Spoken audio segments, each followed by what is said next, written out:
Ciao, questo video è dedicato a coloro che cercano lavoro perché non ce l'hanno oppure perché non sono soddisfatti di quello che stanno già facendo. Se avete un lavoro dei sogni già in testa, quindi un'idea abbastanza chiara di che tipo di lavoro volete fare, magari avete anche già fatto domande e state aspettando una risposta, in questo video vi propongo un piccolo atto magico da fare con i tarocchi per facilitare l'ottenimento del vostro lavoro dei sogni. Intanto mi presento, sono Minty Taro e vi do il benvenuto sul mio canale dove promuovo i tarocchi come mezzo per creare e attivare una trasformazione interna per raggiungere la conoscenza e il benessere interiori attraverso previsioni, interattivi e tutorial come questi. Dunque, l'atto magico che propongo oggi si serve dei tarocchi, ovviamente, e anche della magia delle candele. Vi consiglio di farlo durante la fase della luna piena, che quindi vuol dire la sera della luna piena, ma va bene anche la sera prima e la sera dopo. Quindi c'è un periodo di 3 giorni dove in cui potete appunto farlo. Potete utilizzare una candela anche piccola come questa che dura 6 ore per esempio, o anche più grande. Io consiglio il colore giallo, però va bene anche quello blu azzurro. Dunque, la cosa però più importante è avere un mazzo dedicato a questi atti magici.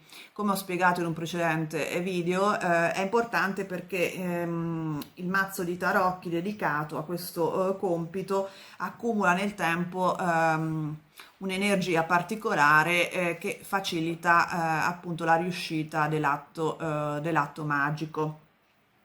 Io in questo caso utilizzo il mazzo di tarocchi della rosa sacra, ma in generale è importante che sia un mazzo che vi piaccia e che magari abbia anche le illustrazioni per gli arcani minori, perché questo è importante per poterli anche utilizzare nella procedura, nell'esercizio magico. Dunque, presa la candela, preso il mazzo, mi raccomando il mazzo deve essere purificato, caricato di energia e dedicato a questo compito. Sempre nel video che ho menzionato prima vi spiego bene come fare.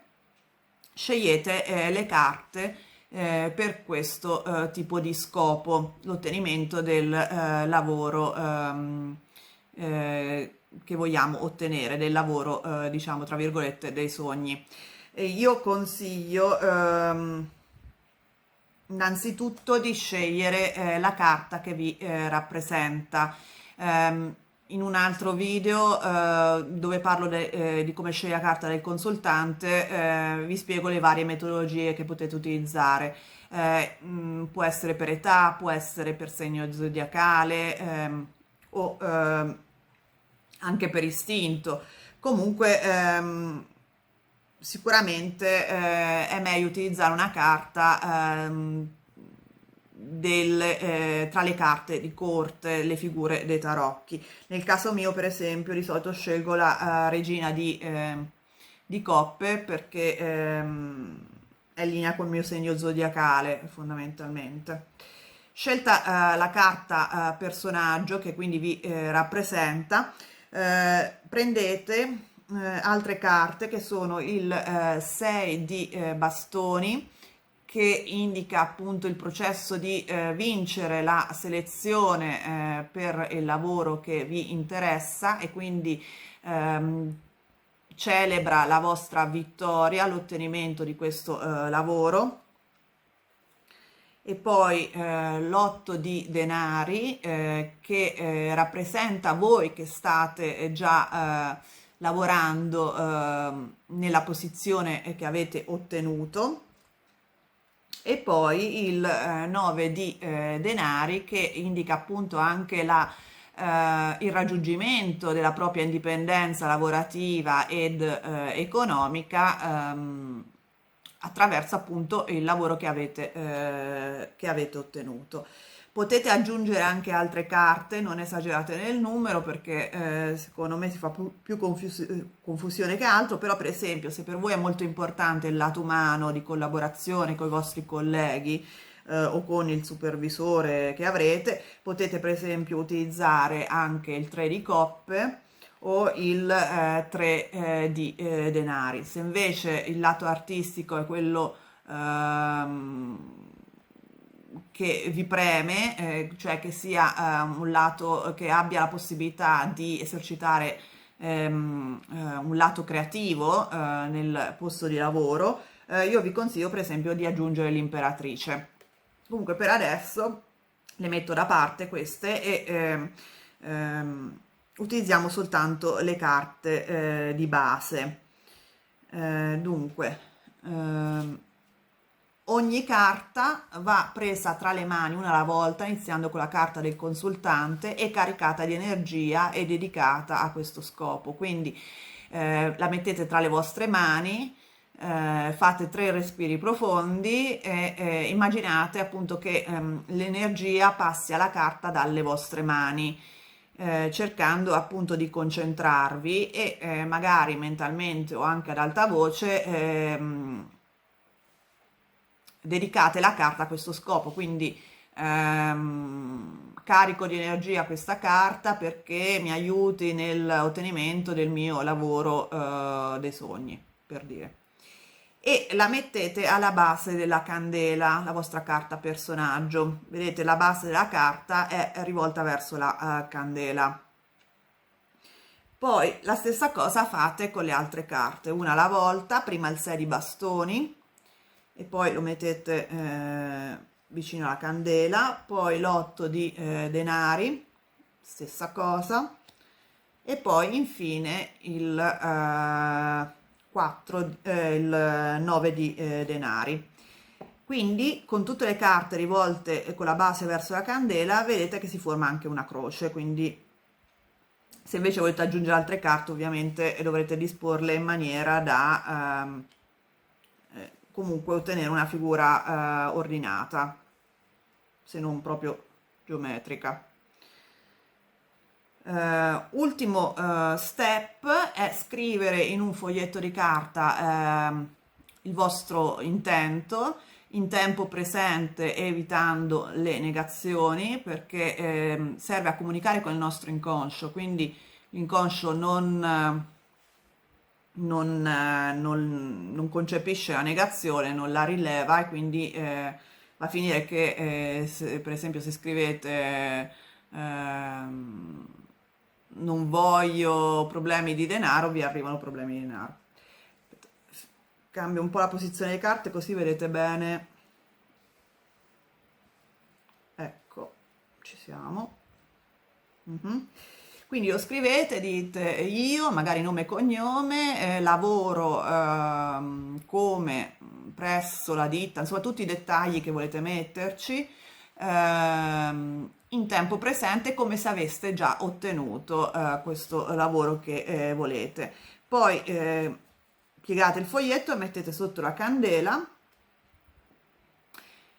entrate in uno stato meditativo con il tipo di meditazione che preferite e immaginatevi nella situazione di ottenere la notizia che siete stati selezionati per quel lavoro, di ottenere quel lavoro, di lavorare in quella situazione e di essere appunto felici, appagati e soddisfatti.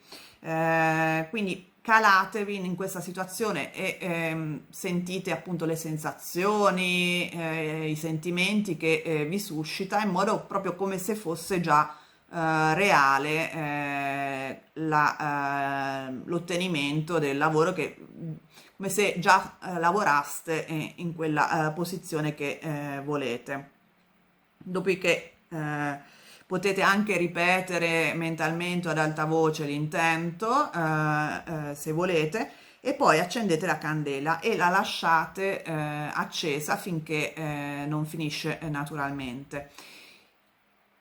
Se ovviamente avete delle emergenze, dovete lasciare casa, ovviamente non potete lasciare la candela in attesa perché è sempre fuoco, quindi potete in questo caso spegnere la candela e riaccenderla più tardi quando tornate a casa. Però appunto sarebbe meglio prendervi un momento per voi stessi, in modo da permettere alla candela di spegnersi naturalmente. E basta. Potete farlo una volta, potete farlo per tutte e tre le sere della luna piena, come preferite. Potete anche mettere il CV, il vostro curriculum vitae accanto alle carte, in modo che sia appunto ancora più chiaro al vostro inconscio il vostro messaggio. E potete anche personalizzare appunto scegliendo di aggiungere altre carte, oppure mettendo delle pietre o delle erbe, per rendere anche più bello, più bella la sistemazione delle carte. Bene, spero che questo tutorial vi sia stato utile. Scrivetemi pure nei commenti se avete dei suggerimenti, o l'avete fatto ed è stato efficace, le vostre esperienze a riguardo. E se vi è piaciuto il video vi invito a mettere il like, iscrivervi al canale e soprattutto di attivare la campanella in modo da non perdere i prossimi video. E noi ci vediamo presto. Ciao!